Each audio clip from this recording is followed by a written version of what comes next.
All right. I am here with Austin Ernst, returning back to play since your injury this past year. Welcome back and happy to have you here. Thank you. Yeah, it's good to be back. So, getting into it, what has been like preparing for this tournament?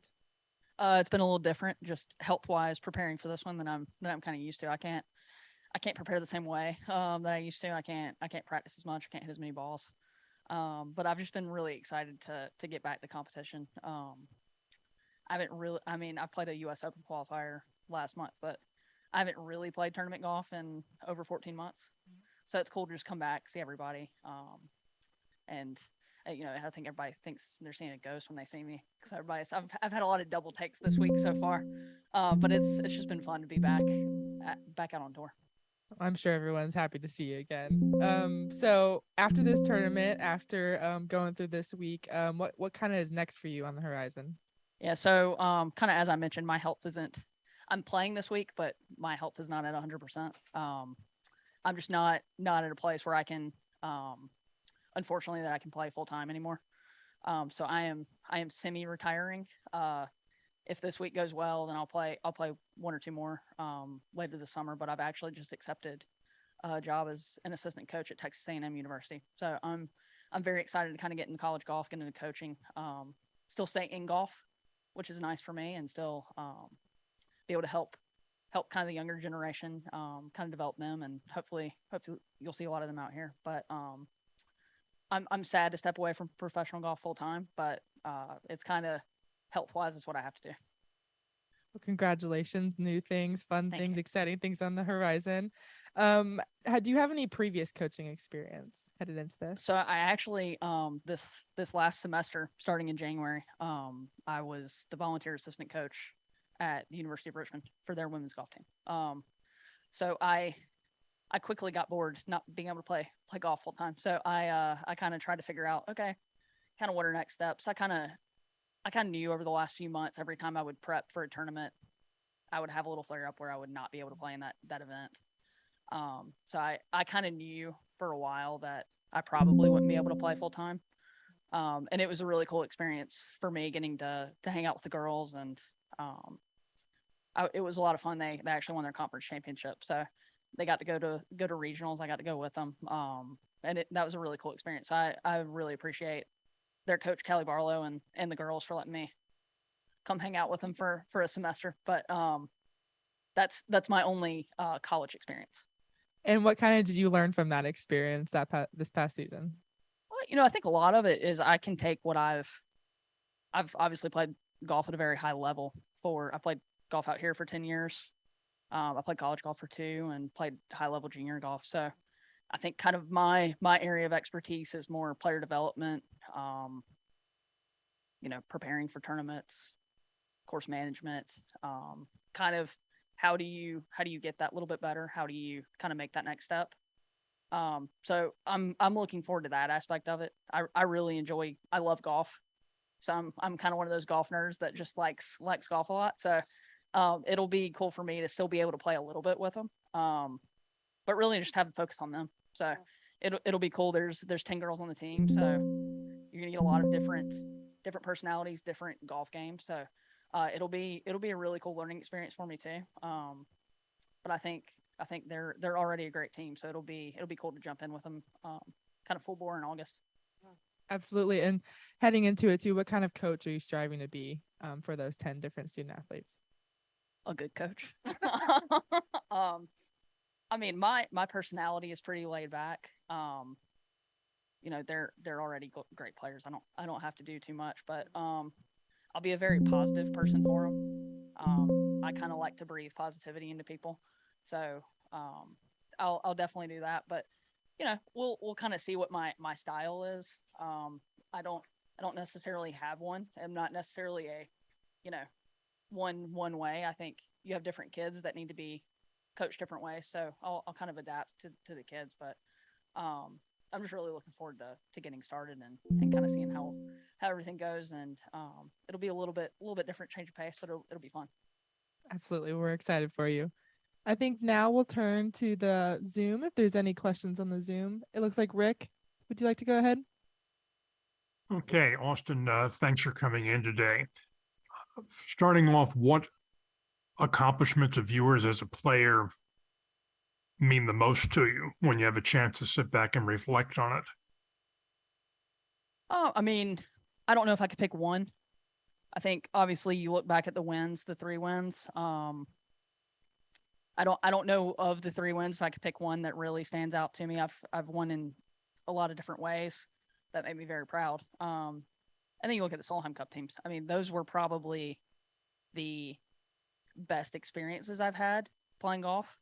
Obviously, being part of a winning team in 2017 was unbelievable. And then I played 2 home Solheim, so being able to play around the massive crowds was awesome. But I think probably representing my country, probably playing in Solheim Cups has been the one that really stands out. But I'm definitely proud of the 3 wins. As I kind of look back on it, and then who knows, hopefully I can get maybe a 4th one this week. But we'll see. What or how would you say that the women's game has evolved over the course of your professional career? I mean, you were out here for quite a while. How has the sport evolved? It's way deeper now. When I first got out in 2013, you definitely had quite a few players that could win, but now you have even more. Now it seems like almost everybody in the field can win. Everybody's really good young. Even though I won in my second year on tour, you see that so much more. You see the kids. Obviously, last week you see Rose. I mean, that hasn't happened in 70 years. I don't know if that'll ever happen again, where she wins in her first start. But you see a lot of that where kids come out early. They've developed earlier, whether it's technology or coaching or whatever the reason is. They're just so prepared where you come out. Where even when I first came out, I think I might have been the first of my class to win, and I won it kind of the last part of my second year on tour. Where now you just don't see that. You see kids come out and they win right off the bat. You had, I think, Grace Kim won in Hawaii. You've already had 2 rookies win. So it's a much deeper game, kind of top to bottom, and you see a lot of younger talent that I don't think you saw dominate as much as they do now. So how does a young player, and I'm thinking a junior before she gets to the college level, how does she avoid getting totally burned out on it? So by the time they get to college age, they're just fed up with it and are physically and mentally exhausted. How are you able to avoid that? I mean, I think I always took breaks. So I think that's important. You see it now with kids, they specialize so early. That's probably one reason why they're really good, but that's also why you see kids burn out kind of in any sport. So I think you still need to be able to take the time where, hey, I'm not touching the clubs in the wintertime. I'm not touching them for 2 months, whatever it is. What I would do even when I was on tour, obviously we don't have that long of an off season. So I would, finish up basically Thanksgiving week. I would put my clubs up maybe until Christmas. I kind of waited until I had the itch to come back and practice. So normally I met it about 2 weeks. And then I would maybe make myself wait a little bit longer, just to give my body the rest it needs. Because, even kids now, they're playing in so many more events than you used to play in. I think that's the biggest transition once you get out here is you play every week.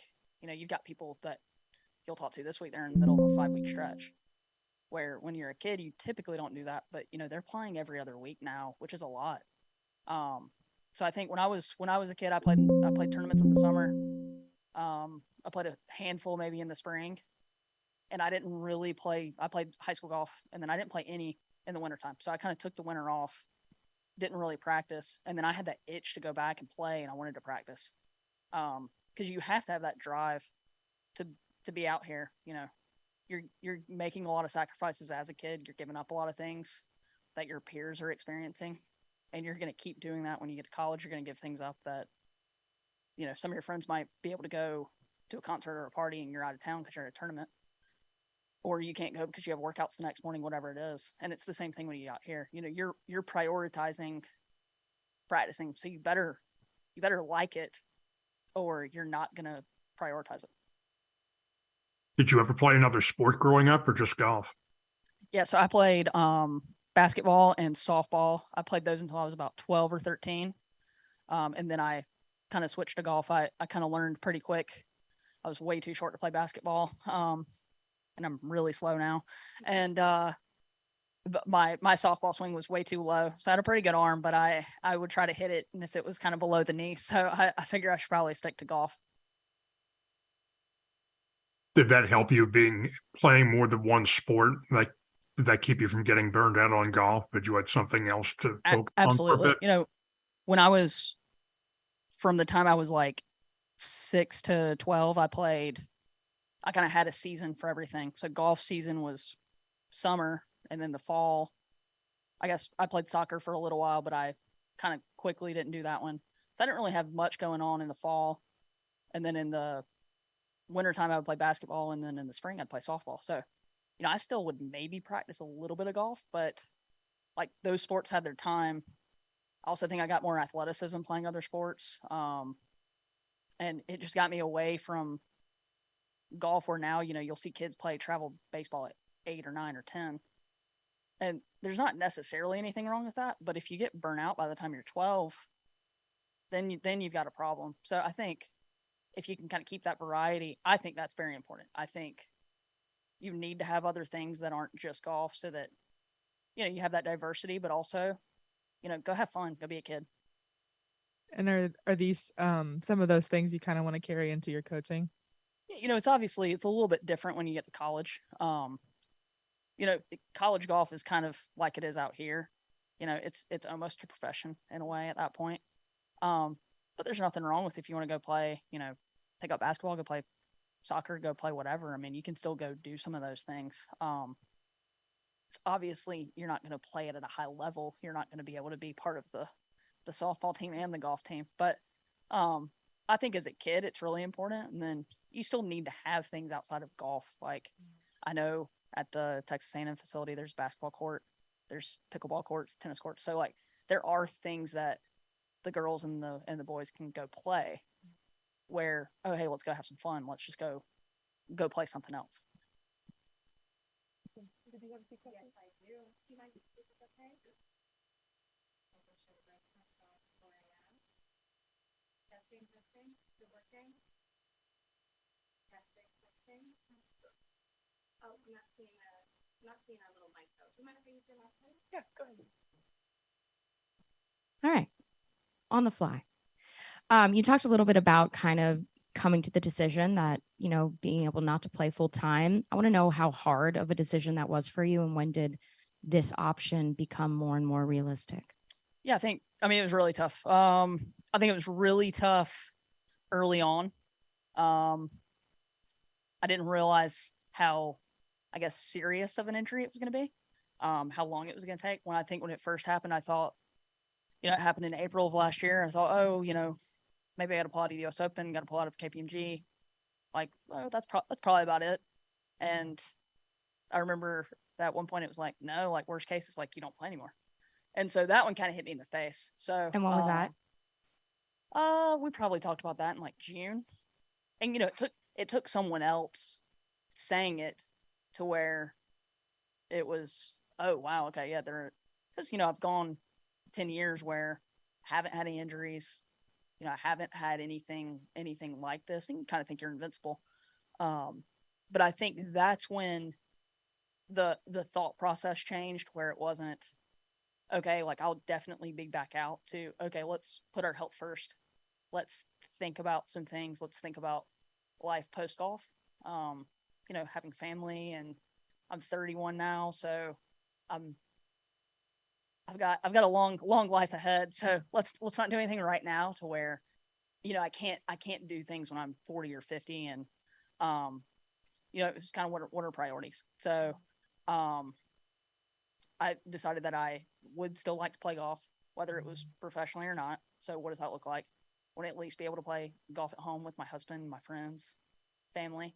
And then kind of after that, a lot of it was, okay, how's my health coming along? And kind of like I alluded to earlier, every time I kind of got ready for a tournament, like I was going to try to play in October last year, September, it was, okay, it flares up. Want to play beginning of the year at Tournament Champions in January, flared up again. So it kind of seemed like every time I got close, it's like I kind of got punched in the face and went right back. So I think when I really started thinking about, okay, what are next steps? What do I enjoy? I enjoy the teaching side of golf. Obviously, my dad being a teacher, I've always enjoyed that side of it. I love the sport, so I'd like to stay in golf. And I think the coaching thing kind of just checked a lot of boxes. It was, I could still be around the game. I could still coach, high level players. And I've kind of always enjoyed that aspect where you can kind of help somebody else along. So I kind of figured, best of both worlds. And then my husband and I kind of sat down and talked about it. And, a lot of it is we are going to move to Texas now. So that was a big life decision. It was a hard word. But that was kind of one of those things we kind of stepped back and looked. And then I talked to Garrett Chadwell, the head coach, and went on a visit. And we loved College Station. We loved Texas A&M. And so we're really excited to kind of get started there. But yeah, it was a long process of kind of coming to terms with not playing golf professionally full time anymore. Because it has been, part of my life since I was 21. So last 10 years, kind of this is all I've known. What were those conversations like? Kind of when you shifted that mindset? I mean, we've seen you be competitive as ever at Solheim Cup in your wins. To be able to kind of take that mindset to now give it to other people. What were those conversations like with Garrett about what Texas A&M could do for you? Yeah, I mean, I think a lot of it is what can I do for them. I'm gonna step in and I just want to help them as much as I can, whatever that role looks like. But I got to talk to the girls earlier this week, and I'm sure I'll talk with a few of them more kind of one-on-one. But a lot of my experiences are gonna come down to, okay, I've won some high level events. I won the national championship, actually at Texas A&M's course, my freshman year. So when we drove around Traditions Club, I had a lot of fun memories.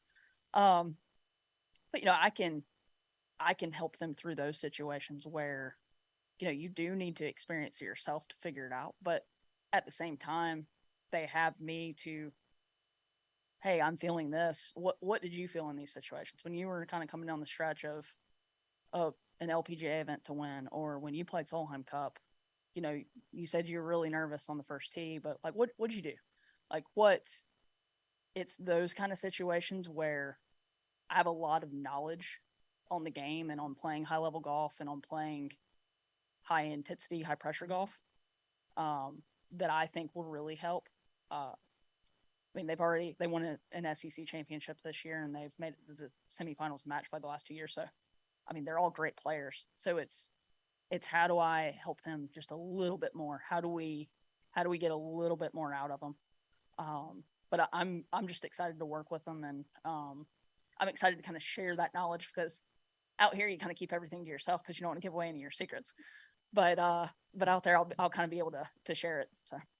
And I know we'll still see you in some capacity out here, but what do you think you'll miss the most about coming out here every week? I mean, I've made some of my best friendships out here.